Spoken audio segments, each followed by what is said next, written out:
We just want to hear your money story. You know, oftentimes we see people here, right, on social media, we're thinking, oh my gosh, Eugene. And for me, I'm always interested in stories of who are you, right? And I think anyone can attest to that. That if I meet you, it's always, let's use everything aside. Who are you? What do you stand for? What's troubling you right now? So just give us a bit of a background into your childhood. The routine at 6 years old, 10 years old, your mom, your dad, what was happening in your life? I grew up in Mamelodi. I'm number three of four children. I have an older brother, an older sister, and me, and my younger brother. And my mom was a nurse, my dad was a policeman. So typical township story. They divorced when I was quite early, when I was quite young, so early on in my life. And then my mom was the sole breadwinner for us for the longest amount of time. And she's like my hero. My mom is my best friend. She's my hero. We talk about everything. So she taught me how to be strong and reliable and independent. And now my daughter and I, we've been alone together for the last 8 years now. And now she's turned 15. So I do with my daughter what my mom did with me, which is spend time, talk openly, and just let me experiment and try and not be afraid to fail. Oh, wow. I was just wondering when your parents divorced. You know, in every area of our lives, when something that shocks us happens, we make promises to ourselves, right? To say, I will never do this, or I will do this, or, you know, there's some sort of promise you make with yourself. Was there something that happened and you said, how did that impact you? Absolutely that. One thing my mom reassured us about when her and my dad broke up, or finally got divorced and lived separately, was not our fault. That's one thing. And the second thing was never ask for anyone's approval for her own happiness. So you see, a lot of times we want people to agree with our own happiness. We want people to say, I want an empty inside. Is the one. And I was even having a conversation with my friend the other time, and I was like, the reason why as black men we don't commit early enough, unlike other races, is because we want our friends, our families to approve of our partners first. Get the reason. Yes.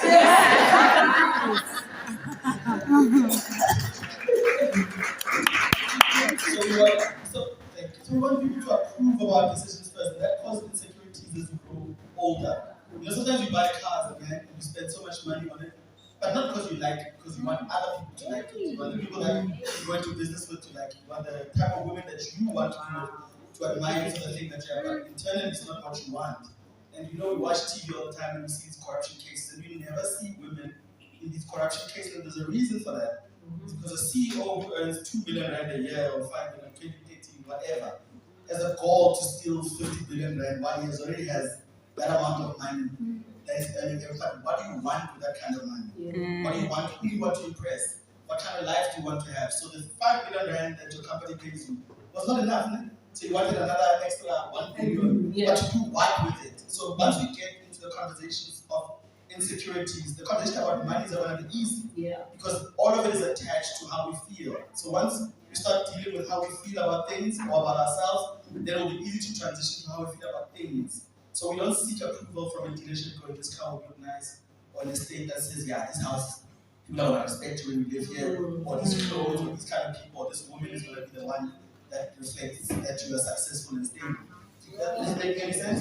So all of those lessons that she taught me about not seeking approval for your own happiness, when I made my first financial mistakes, I neglected all of that advice.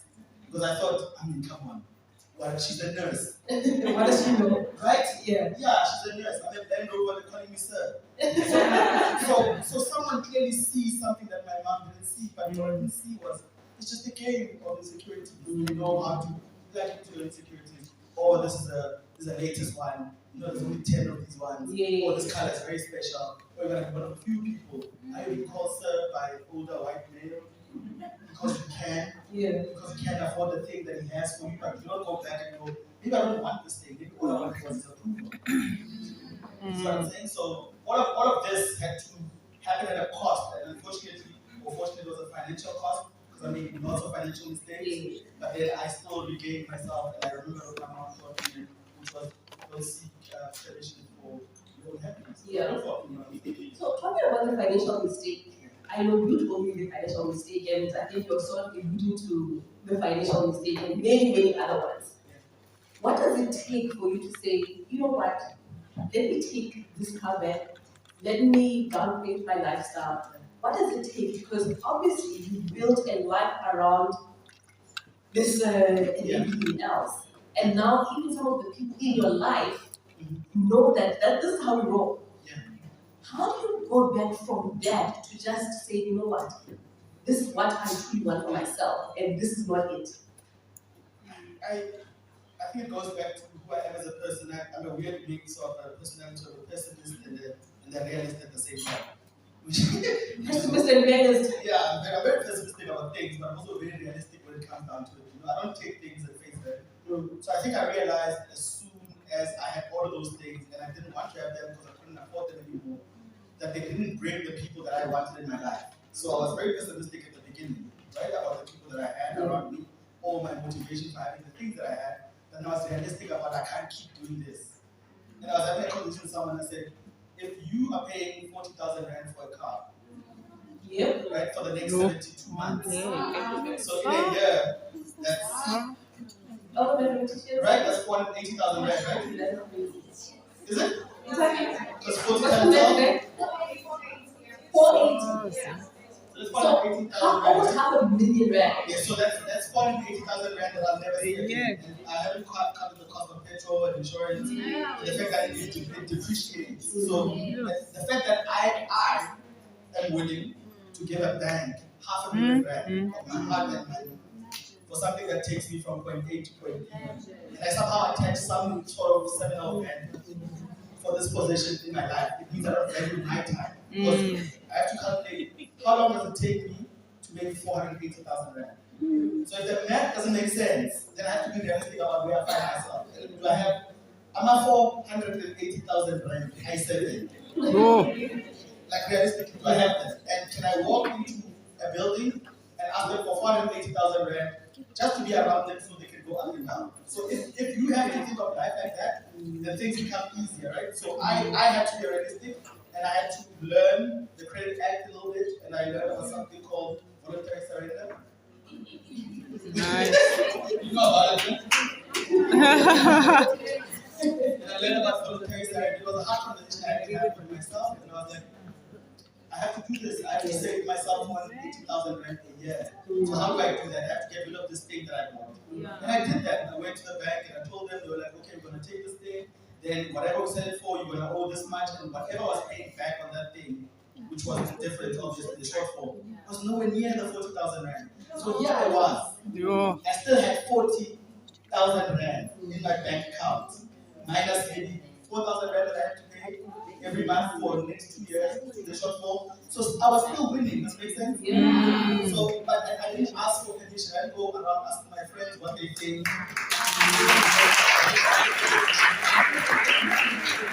But a hard lesson in humility for me. I learned my lesson, and I figured out after 2 months, I was more happier than I was with that day. So I learned like this. Doesn't mean I don't like nice cars, I don't have them now. But it was the wrong time and the wrong decision and the wrong thing. And the wrong mentality. Yes. So my pessimism and my realism kicked in very quickly, and I'm glad for it. I've grown so much. Yeah. So you're a good kid, right? A very good one at that. I mean, everyone here knows you. But obviously, that must have not been easy from the get-go. Right? Yeah. How did you navigate your finances when one payment is there, one is there, and also that's the beginning. Once you started rising as the gene that you know, the money is a little bit more consistent, it's a lot. How do you navigate having a lot and having little, and having the trials and movements like that, and also take into consideration when COVID happened? How do you, as a comedian, as someone who works for himself, how do you navigate your finances like that? Sure. At the beginning, there was no finances to navigate, so I'm fine. You can't navigate 500 rand a week.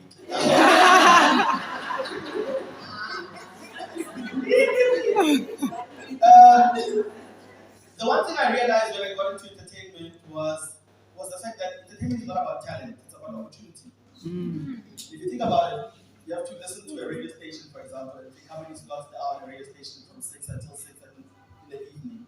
And you go, those are the people that they employ, right? So it's not because they're the best at what they do, it's because they had the opportunity to become the best at what they do because of consistency, because they do it over and over and over again.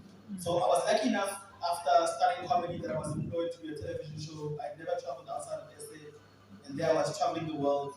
The show was called Come Now 2010. The producer of it, the late Moikwasisulu, which ironically we're here at a botanical garden that's named after his grandfather.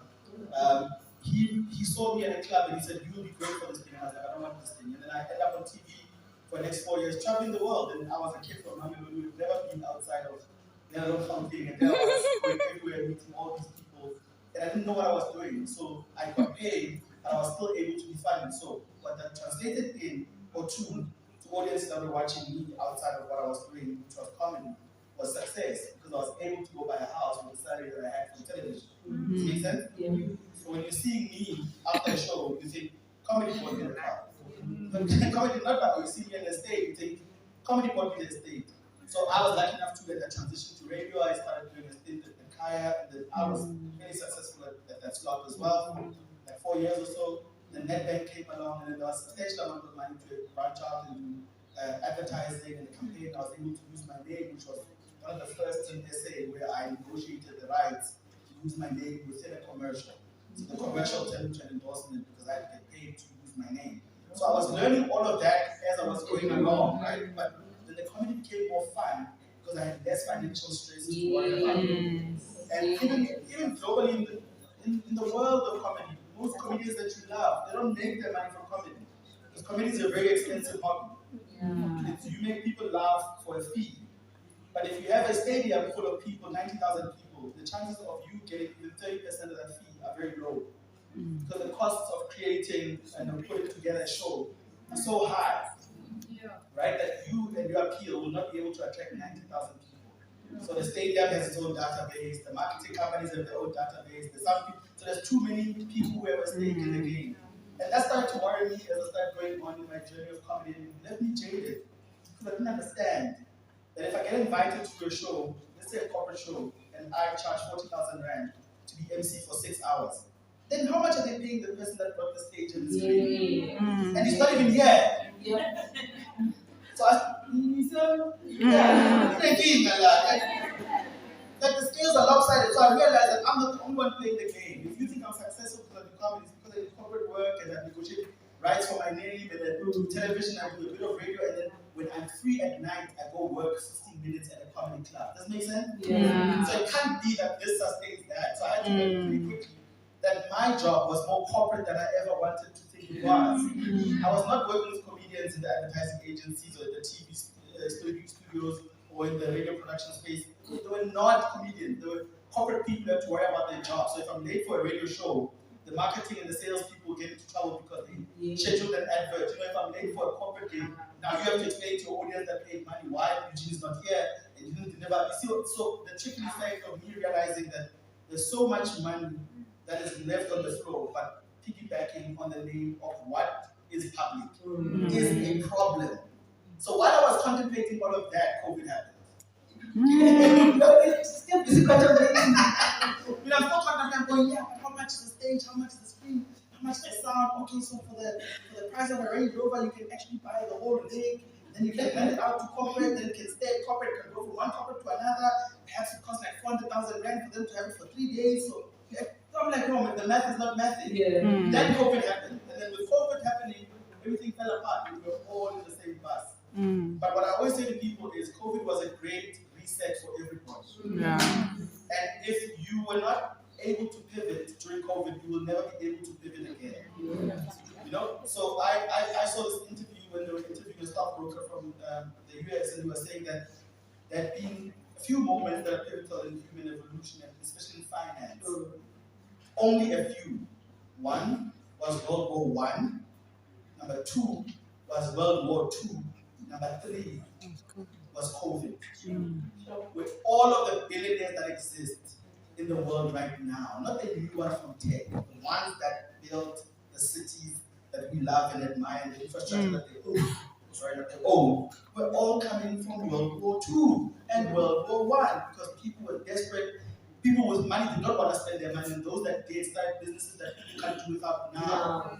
So I look at the talent of black people, and I look at the talent of black women, and I always say black women are unfortunately the one group of people that spend most of their youth, right, and their abilities and their working years in transit more than any gender out of every race. You only need to go to the highway to realize this. In the township, in the bus, who are the people who pull in the bus? It's our mothers and sisters and aunts, right? They're going to town.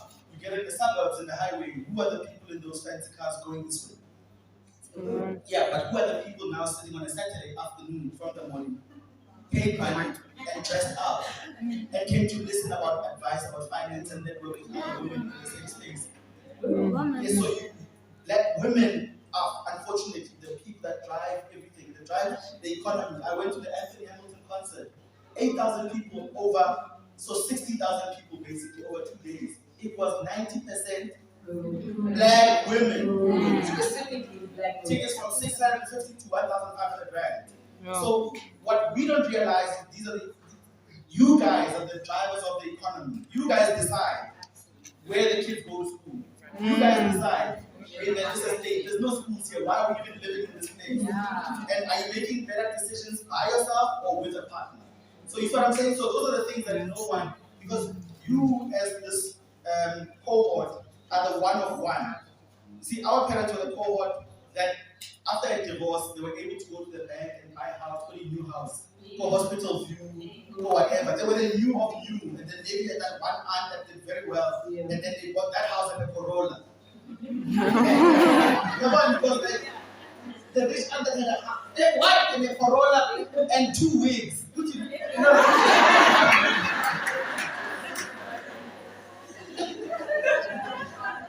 what I'm saying? And then after that, they were able to own a Cambriana, and then they were able to take their kids to university. So they were the one of one. So you guys are the descendants of those women. But you guys walk into dealerships now and buy Benzes and BMs. So you guys have no one to refer to. Your mom doesn't understand your struggle. When you say, yeah, but at work they don't take me seriously. I face sexual harassment at work. I don't get paid as much as a white person gets paid or a male gets paid. They don't understand what you are talking about. So you only have each other to talk to about these things. Because otherwise, a man doesn't care. You're already intimidating a man. So I'm saying about how much money they're supposed to be paying you. So in my head, I'm thinking, how much money are you earning? That's what I mean. But if you talk to each other and you form these groups like other genders and races do, then you will win, because that's how you network, and that's how you share the knowledge, and that's how you get to bear your souls and get rid of your insecurities. Because when things get tough, you'll be able to say, I don't like where I find myself right now. Because you'll find that most of the time you're stuck in a job that you hate. Not because you hate the job, but you hate the decisions you made within the job. But it's easy to make the job the scapegoat because it's one constant thing that you visit. But you don't visit your insecurities all the time. Because sometimes you feel good, sometimes you don't feel good. Sometimes you lose weight, sometimes you gain weight. So it's hard to blame yourself because you're unstable. You're not constant. But the job is, because it's there. You go there every day, like, it's this place that made me like this. It's this. It's just you. You didn't invest your time properly, and you don't take time to look inside and go, maybe I'm not happy because the things that trap me were brought on by this thing that I thought I enjoyed. So it's not different from comedy or what I said in finances. Is you have to reevaluate and look at your best years and see how you can spend them. If you're not spending your best years creating or recreating yourself, you will never be 35 again. You'll never be 40 again. You'll never be 50 again. But there's going to be a gap or a time where any idea that you have will be useless to you because you can't implement it.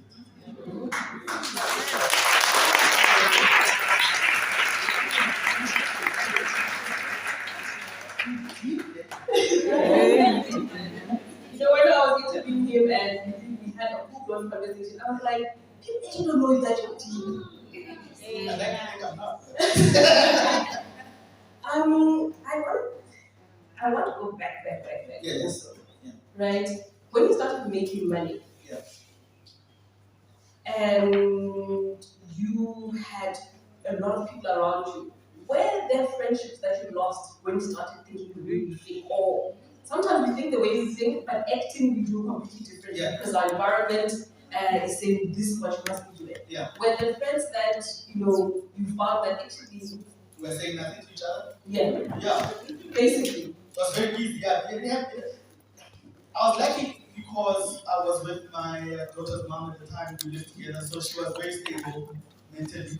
She had a normal job, so she understood what finances were. I was the wild card here, so I didn't understand. So luckily I had her, and then obviously I didn't have a lot of friends. I still don't have a lot of friends now. But then I understood the only thing I could reflect my insecurities and emotions on was my industry. And I could see the trajectory of where we're going, and it's not going to go on for any longer this way because of how we think and we act and how we don't see ourselves as part of the corporate structure. So those are the conversations that I like to have with my friends in the industry. And we see how we can infiltrate that space and talk to people that look like you in those rooms, that you can advocate for them to hire people like us to be in those spaces and create the adverts that don't have ish all the time, or cho, now, and it's a funeral cover again, oh, you hate to be embarrassed and humiliated at your own funeral, would you like, I'm dead. But that act still works till today. You would want to have a dignified self. I am dead.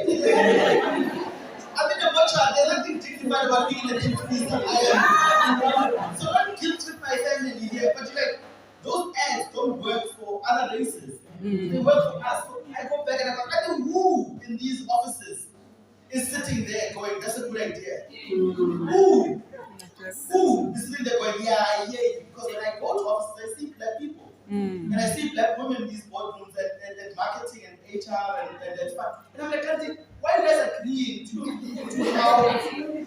how financial institutions talk and speak to black people? We're not all worried about our funerals.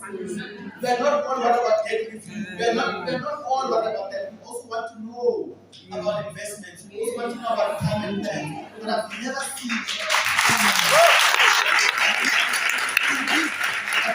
a black-orientated advert on television that talks to long-term finances. Nothing. It's just you want to have a dignified.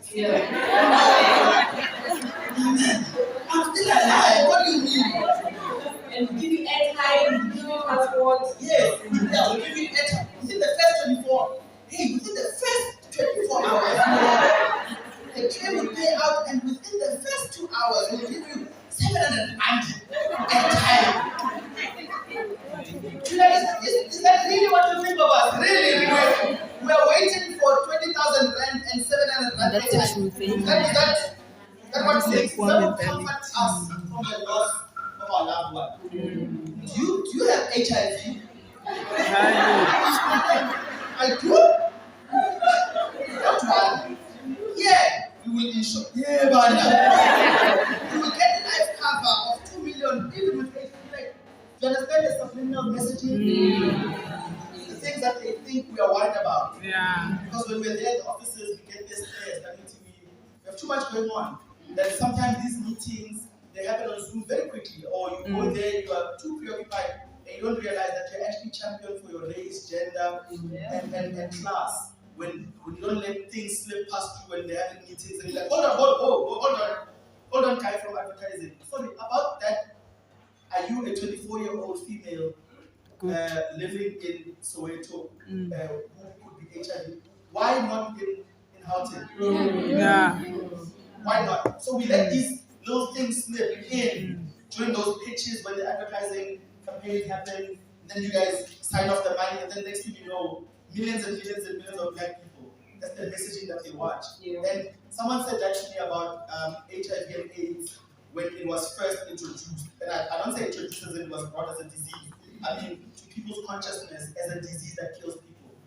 It was targeted and it spoke to black people only. We're like, don't die, we can do this. It was sickly people who were it wasn't like even TB was the same, right? Yeah. So we don't understand that we are shaped by those subliminal messages of how we were taught and what we were spoken to every day. My mom, when we were growing up, never allowed us to watch soapies. She never wanted us to watch soapies. Why was that? Because she said the only thing that this thing So without drama, this thing does not exist. There's no storyline. So if I watch enough drama in my life, what am I going to attract into? Okay, what are you saying to women who watch? What is this? Real Housewives.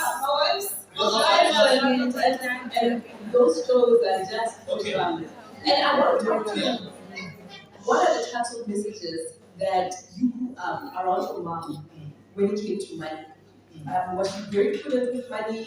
Could you have anything and anything at any time? Do you remember even making your first buck growing up? I know that my mom earned very little, but she was able to maintain 4 children herself, and she gave us a pretty good life. She earned very good government. Yeah. You know, so she's overworked. Yeah. Yeah, so she earned very little, but she was able to do so much for us.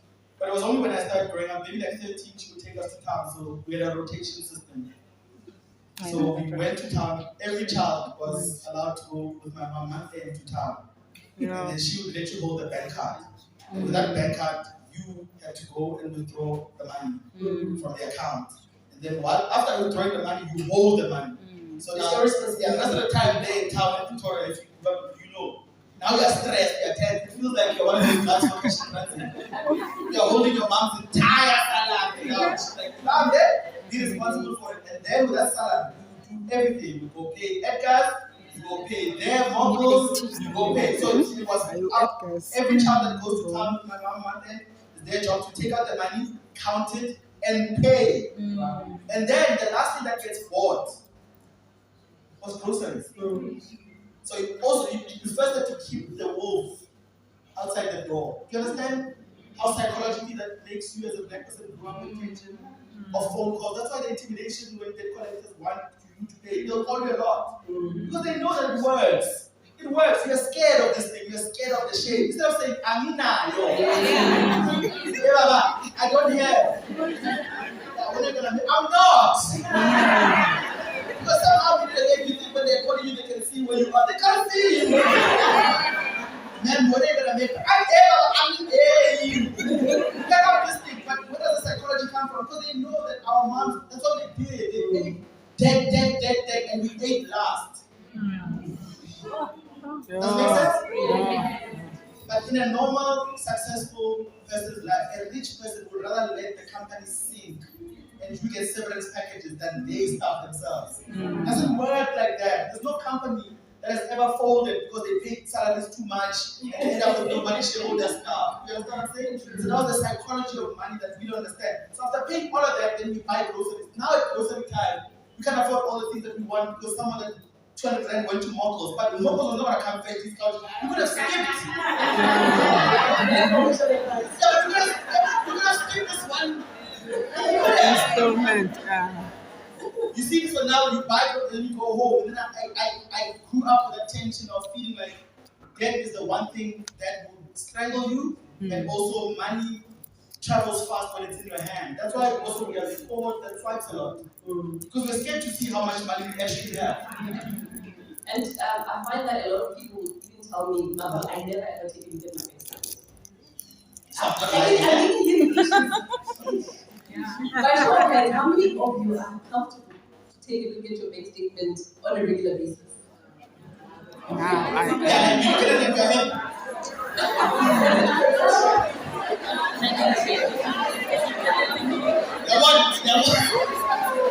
guys like yourself like that? Hey, look at it because I want to see my overtime with me. Yeah. So that's what she taught us. She taught us responsibility. She taught us money does not grow on trees.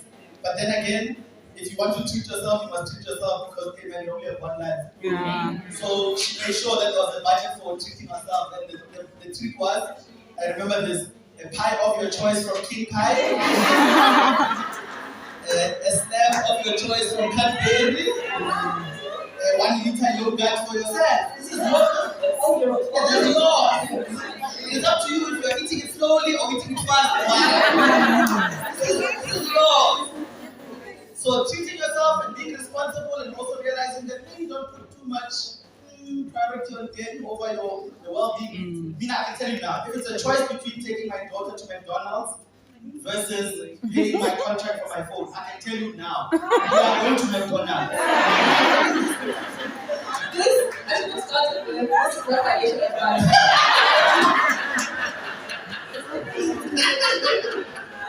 Every new year. All right.